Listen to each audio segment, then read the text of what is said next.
Awesome. Okay, so we are. Oh my gosh, it says this meeting is being recorded. Do you want to leave? Now's your chance. Today is Saturday. It's an awesome day, and it is 4 p.m. my time, 1 p.m. your time. And for those of you guys who are new to my page, I'm Joanna Rosenthal. I'm a holistic lifestyle coach, and I help women raise their vibration in order to discover their most authentic selves and their life's purposes. I do that in different modalities, which we'll get into a little bit. I have Amber here, and I'm so excited that she is willing to have a little chat with me today. Amber and I had met on Instagram, and we just started following each other not too long ago, but I just got a really good vibe from her. And I'm all about the vibes. So Amber, do you want to introduce yourself? Yeah, so I'm a psychic medium and Reiki master. I've been doing this psychic medium work professionally since I was 16. So for a while. I just got my Reiki certifications in 2019. I primarily connect with like light beings, so aliens, fairies, loved ones, all that good stuff. And then with Reiki, I tend to like to more focus on people that have gone through trauma and kind of healing the aftermath of it all. So do you want to get into a little bit about like how you started getting into ethereal work and when you discovered that you had these abilities? Yeah. So my family has a sixth sense, like both my parents did. So it was very normal for us to kind of talk about stuff.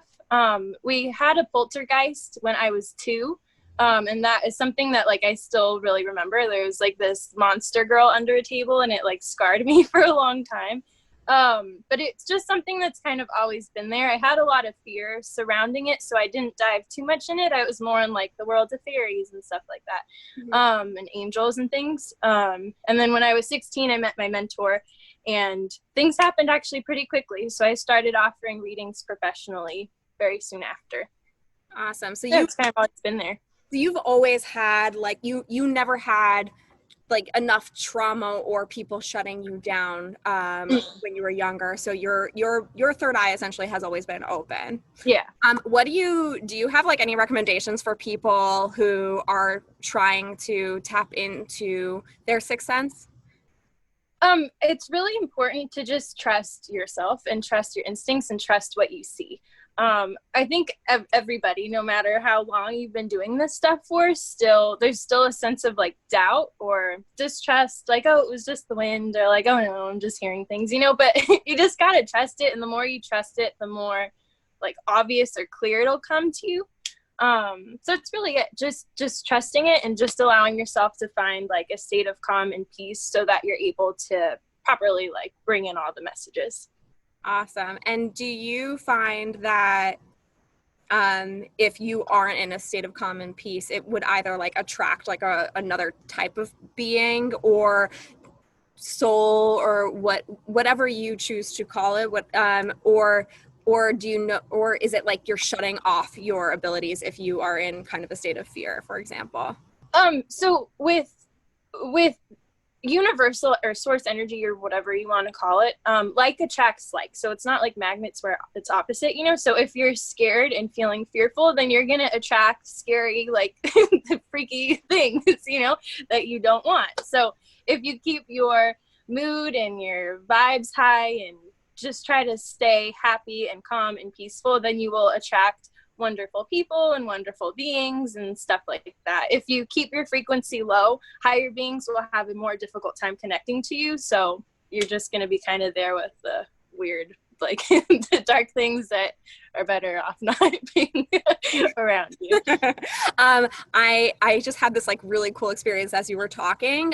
Like I've never seen it, but it was like a little blue, like a bright blue bug. I've never seen something so pastel blue before, but I feel like it's, divine timing. Blue has to do with speaking truth. And here we are speaking so many truths right now. I'm like, yes, it's telling us signs. I love it. Okay, cool. So yeah, like, I've been a big advocate. I don't know if it's just because I've always had this innate understanding of of there being a greater something out there, that there's more than meets the eye. My first realization technically kind of started when I was younger. I never felt like I fit in, right? I always felt like I had to play a part. I had to play a part in kind of this movie, and I was like, it just feels so inauthentic to who I am, and as a result of that, became kind of like, I felt like I had imposter syndrome literally when I was a young child to teenhood, and teenhood led to depression.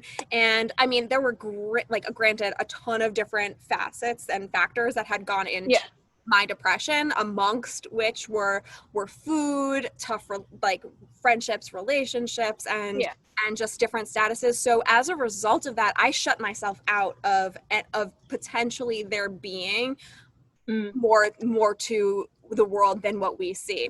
And then I want to say it was about 2010-ish, I started questioning science, not science as we know it, but I started questioning like the fact that, if humans have a certain amount of rods and cones and dogs have a certain amount of rods and cones, but they can see more than what we can see, doesn't that mean that there's more out there? Like, because they have heightened senses, they can hear more than we can hear. Doesn't that mean that there's more? And then I started getting really into astrology, and you can chalk it up to, my astrological sign too. I am a Pisces, and like, hello, we're up there, but in the ether somewhere, always daydreaming and being hopeful and about fairy tales and everything. And then I also found that, like, working in the media industry as well, that there is sincere symbology written and spoken about, and the signs are literally all around us at all times. And once I started questioning and stepping out of what I was comfortable with, and comfortable being really uncomfortable with myself, right? So in my head, I was like, this is scary for me, but I can't be this uncomfortable and upset with myself anymore. Suddenly, I started to get like constant feelings throughout my body. And I didn't know what that was, but I wasn't shutting it down anymore. So for me, the sensations of like not, going in a different direction, if I was even driving, right? If I was even driving one way and I was like, this doesn't feel like the right way to go, there was something intuitively in me, I just turned the other way, and it brought me into like a much more beautiful scenic route, and it kept my mood higher. And I just trusted this instinct. And as I was doing that, I continued to just allow that to happen, but I didn't know what it was. And up until about 5 years ago, that's when I was like, game over. Like, there is so much more out there than we even are aware of. So can we get into a little bit more about what you connect with, fairies, angels? Like tell me more about them, because like I'm obsessed. So I experienced the poltergeist when I was 2. So it was like, oh, ghosts are real, ghosts are scary. That was kind of my biggest fear.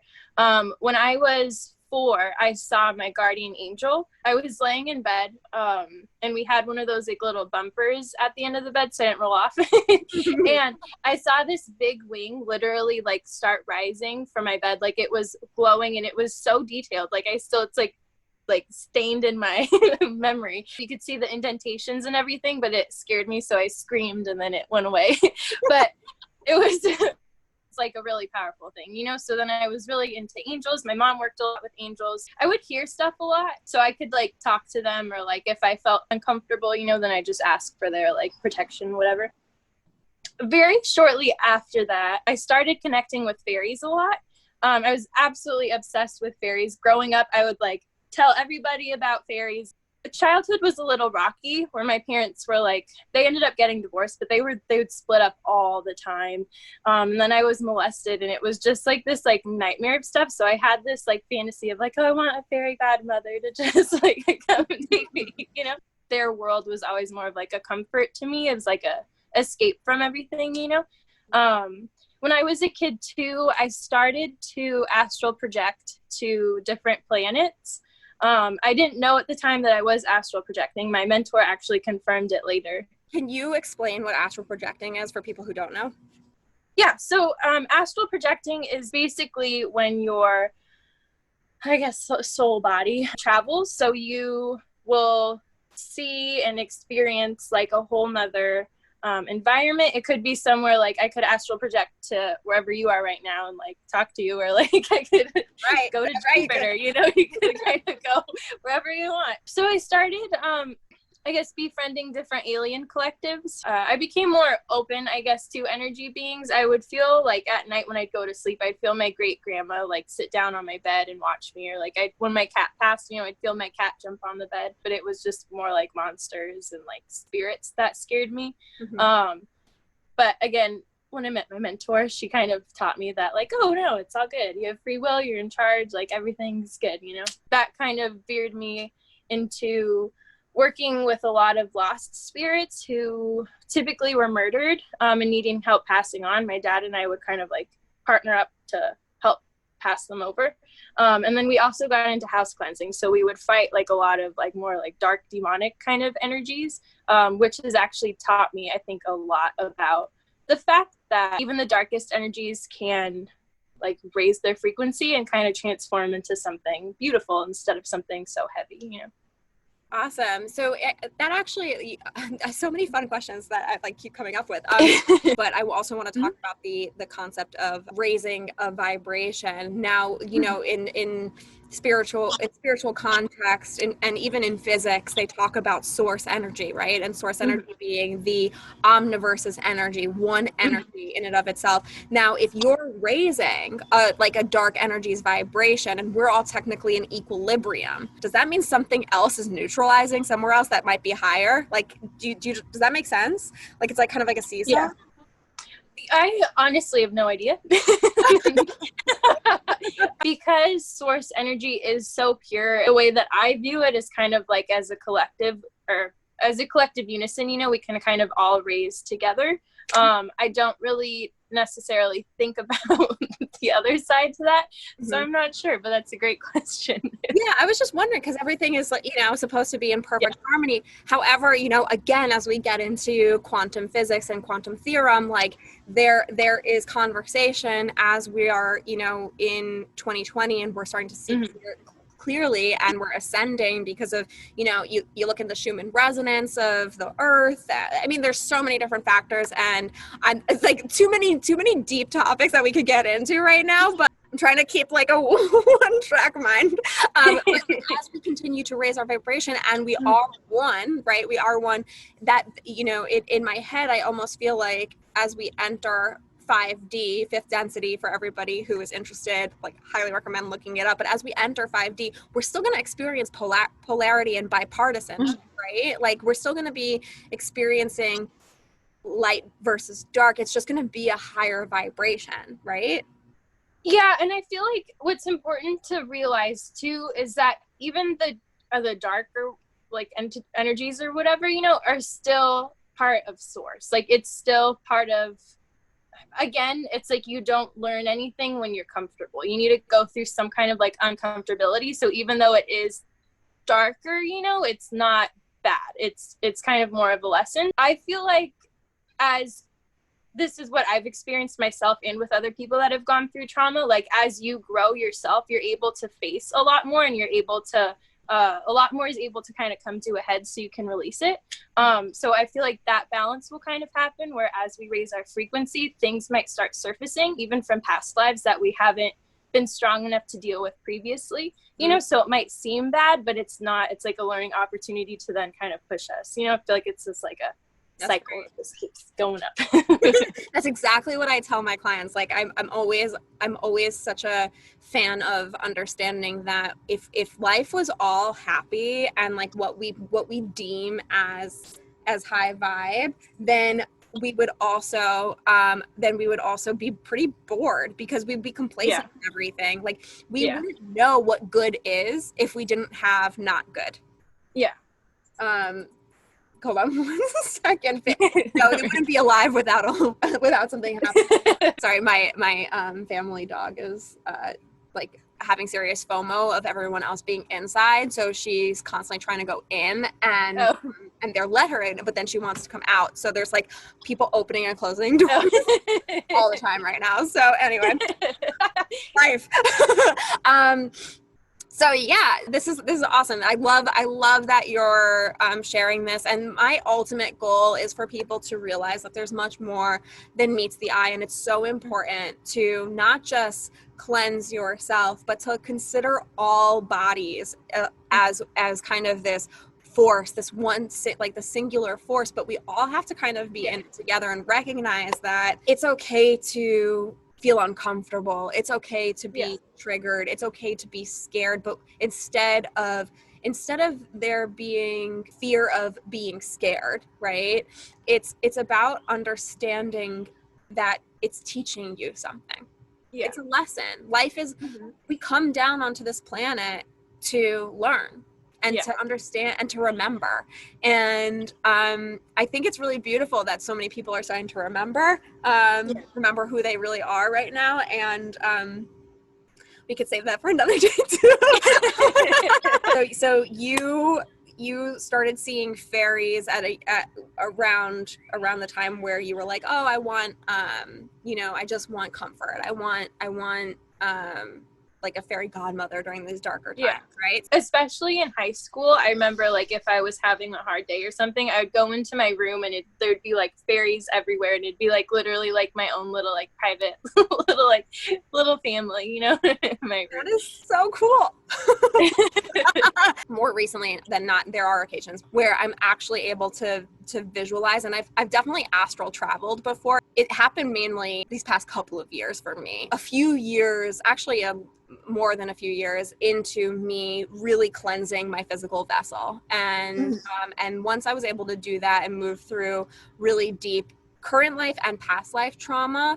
I mean, listen, I still have a boatload because life is always about, like removal of these things, as you were saying. But I mean, as that was happening, I started connecting to beings, and I thought it was just my imagination, but it's almost so surreal because it comes at you in an unexpected way where you're like, is that what I no? And then you try to deny it initially. At least I did. And I was like, that's not happening. That's not real. But I was into meditation. So I was just doing it to stand out. And that's when you're in that no mind, oh my gosh, like that's where all things unlock. And it is a wild experience. But for people who aren't there yet, because everyone has those capabilities, can you clarify seeing things from the third eye? It's not like you're seeing something the way that you would if you're walking around. So it's kind of more like seeing something in your mind's eye, or just something kind of off to the side. If you're just like walking along or something and you see something like move, or like something standing there in your peripheral, and you'll look and there's nothing there. The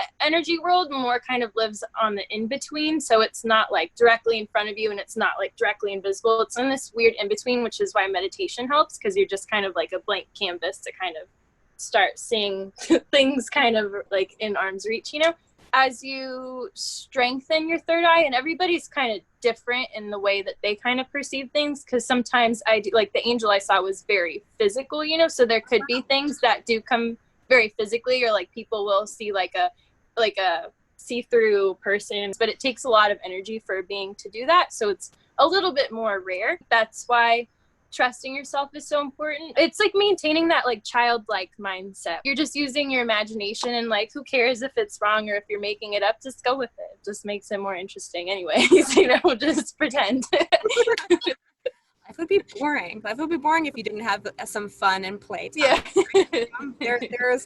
There's no doubt that the reason why people say, people should learn a lot from infants and children. It's so true. Like, there's such authenticity to a child and the way that they look at the world and the way even that they functionally move. They're so much stronger than we give them credit for. We obviously have to help them grow up, but it's like you allow them and encourage them to be themselves, and then that's where beauty really comes through. From my observation, a lot of our culture tends to train people to only look at things one way and one way only, and it shuts down a lot as a result. So okay, cool. I'm so stoked. Okay, so this is something that I really wanted to share with people. As we get into more of our conversation, I want people to hear a little bit more about what energy is. where does it exist? What does it mean to be a vibration? And then I want to talk more about that encounter that hooked me. Ooh, those are hard questions. Energy is everything. Because it is energy, it is a frequency. So light, radio waves, everything visual, everything has some kind of frequency to it. What I have started sharing more frequently than not is the concept that everything is a vibrational source, right? And that goes down to, you know, something solid being vibration to something an inanimate, like I'm talking to you through this laptop, but it still holds and can retain a specific vibration. Whereas like beings or something that's alive, like a plant, even as it evolves, we can switch our frequencies around. We're much more fluid than something that retains frequency, right? We can even go in and dissect our cells, and we can see that there are microorganisms in our cells, right? So those are living beings, and we continue to break it down. So our body ultimately is a community of trillions and trillions of living things. And ultimately, what we see is a full picture of many different things that are going on. So who we are is made up of trillions of different energetic frequencies, which can change based off of because we're permeable, right? As a result of that, it can change based off of, again, like you were saying, radio waves permeating our body. So if we have man-made frequencies going through us, it could really lower our frequency and alter who we are at our core, or the quality of the food that we eat can really change that, because again, the vibration of where it's come from can, you know, is being consumed by all that we're trying to do to break everything down. If we don't get rest, we are stressing our body out, because that is a time where our body is literally trying to digest everything. How we breathe can create a lot of tension or do the complete opposite of that. And how we think, because thinking is ultimately matter at the end of the day, because it is a frequency. And how we speak as well can literally make someone upset or happy, or ourselves happy or upset, because it creates a reality. It creates one of the many realities that we can experience, but the choice is ours, because life is free will. But in the great blueprint of life, we ultimately have goals and things that we are destined to hit eventually. It's how we get there, if we choose to ultimately get there. And that to me is why I share so deeply that everything is a vibration, and everything, there's a purpose behind everything. There are no coincidences as we know it. Coincidences happen because we attract a vibration to teach us something. So if something is constantly agitating you, why is that agitating you? What is it teaching you? Not what it, and listen, it is a challenging conversation to suddenly switch your inner dialogue to say, why is this happening to me, to what is this teaching me? But the more that you ask yourselves these things, the easier it is to kind of transmute whatever feeling you're either going to retain or let go of. So we are physical, but we also have a light source within us, and that is the vibrational being. You can't have one without the other in this world. You just can't. So I was so fascinated by one of your posts, because even if you cannot technically see something, because we are made up of microorganisms, we can also chalk up to the earth and its systems in play that there is viruses and bacteria and all that good around us that keeps us alive, because we need to coexist. Now, some, if we're fear driven, can come and literally attack us to kind of raise our vibration up.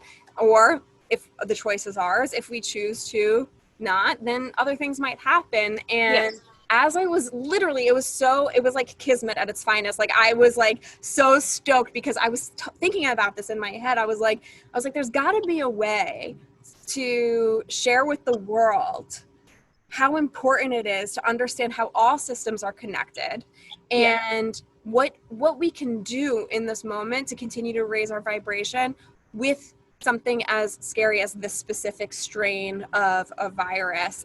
So I'm not going to get into too much of your story because I want you to tell the world or my followers your encounter with this virus and just your whole story. It's so freaking amazing to me.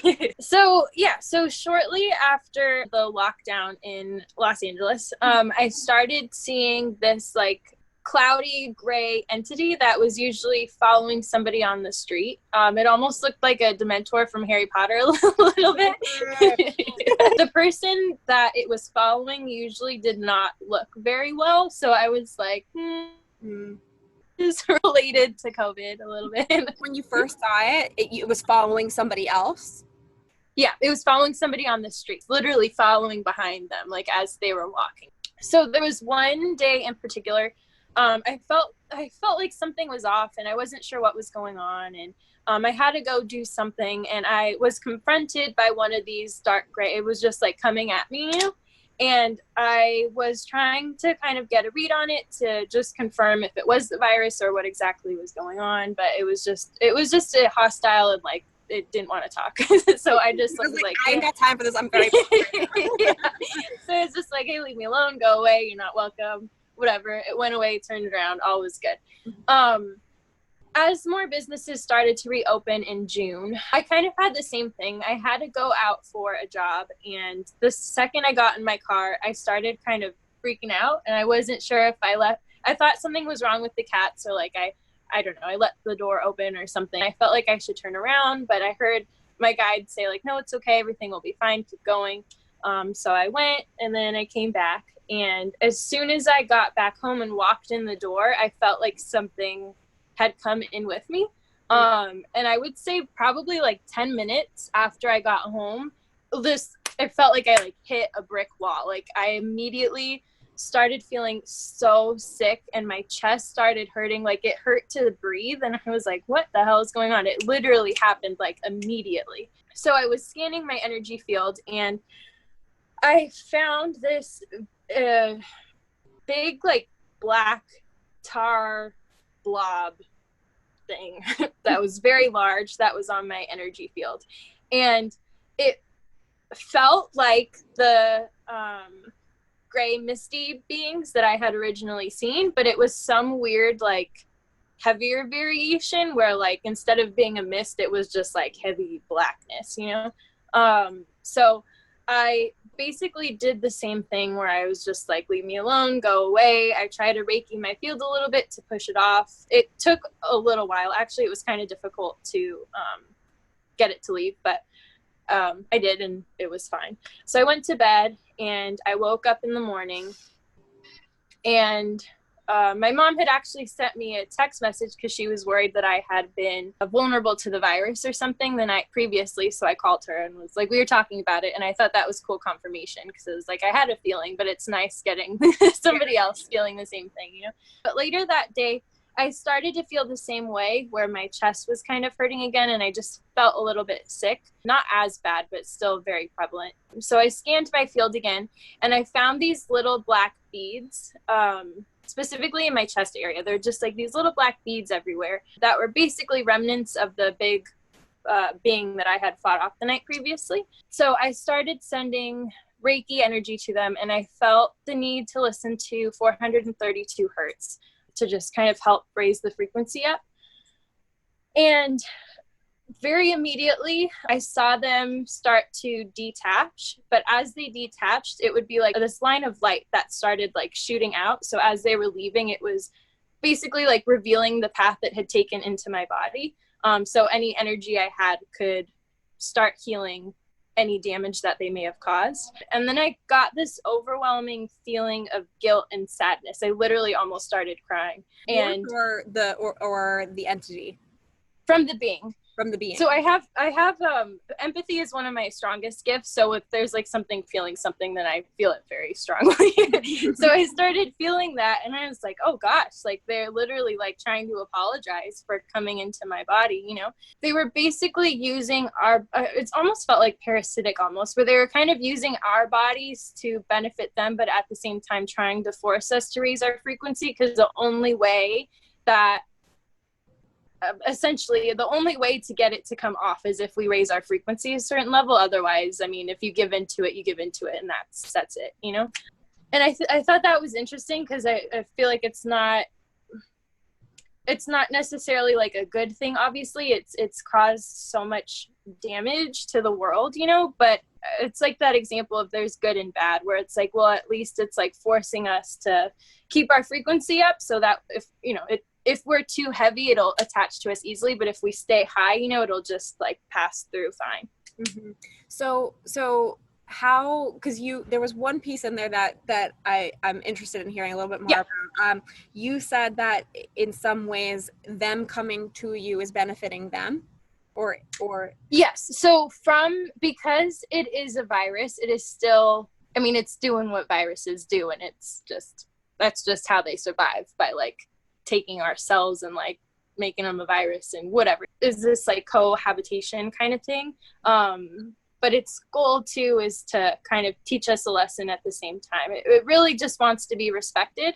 And I thought it was really interesting that it has emotions to that extent, because usually if there's, I don't know, even if you have a stomach ache, there's an energy signature to that, you know? So even something like that is just kind of there, and it is, you know, but it doesn't feel things, and it can't necessarily like, it obviously depends on what's causing the stomach ache, but a lot of times it's not going to have these like complex emotions where it feels guilty and it's like, oh, I'm so sorry. But in that way, I feel like you can have a good conversation with it to make it go, you know, to like prove like, no, my frequency's high, I'm good, thank you, I don't need your help. So obviously, because it's evident to me, if you are able to connect with different dimensions and different spiritual entities, that you are of a vibration, and light entities right now is your main focus. Like, you are of a higher vibration. So the fact that it came to you to get you, were you in a state in that time frame of a lower vibration, or is it no matter who you are, whatever range you're at, there's still a potential that it could clamor onto something and just with the goal that no matter where you're at, it's like, no, you still have work to do. I'm gonna show you really quick how to raise your vibration. What do you think about that? I feel like anybody is somewhat susceptible. I feel like for me personally, I was feeling really anxious that my cats were going to run away or something. So I feel like that brought my vibration down already.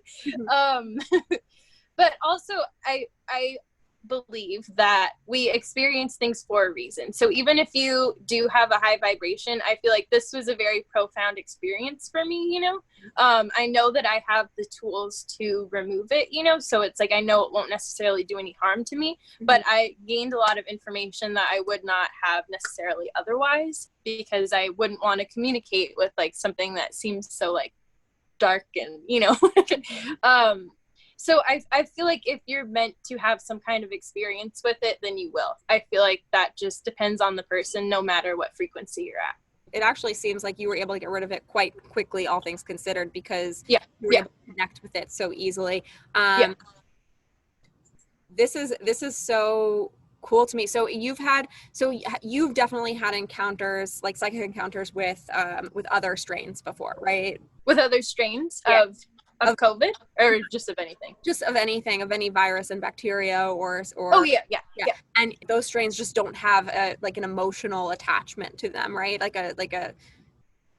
No. I think the best thing I can compare it to is like with aliens are very unemotional. Like they might feel like happiness and anger, or peacefulness and like extra excitement or something, you know, but we're very unique in the sense that we go through so many complex emotions. Sadness, I feel like, is more like standard, but guilt is very complex.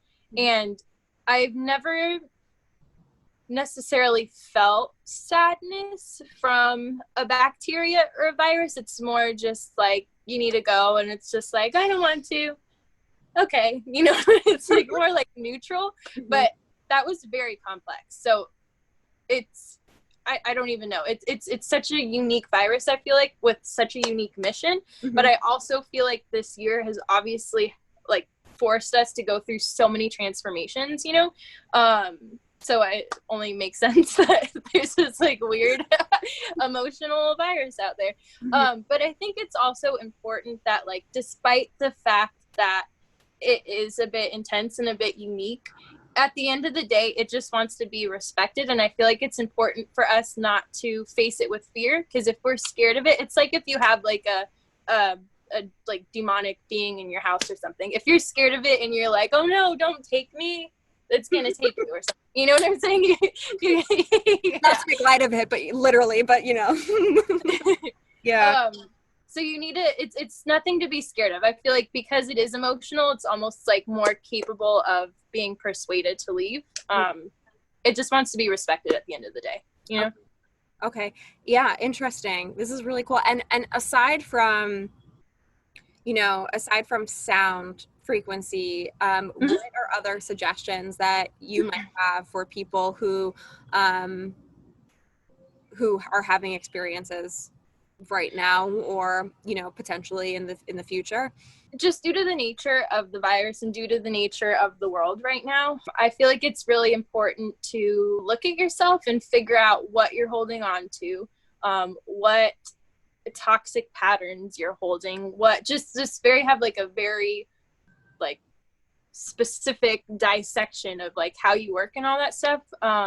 Because I feel like the virus isn't necessarily going to affect everybody the same way. You know, I feel like with some people it might be to help them with the fear of death, because death is a very big, scary thing when it doesn't need to be. It's not, it technically we like died being born into the world. We like, you know, it's like we've already experienced death, but it you know, it could be that, or it could just be like starting to rethink patterns or rethink people around you. I feel like the more you're able to kind of do that for yourself, the least likely that the virus will be like, oh, perfect, I'll help you, you know, when you don't need the help. So you just got to do the work and, like, you know, start tying any weird, like, loose ends and whatnot.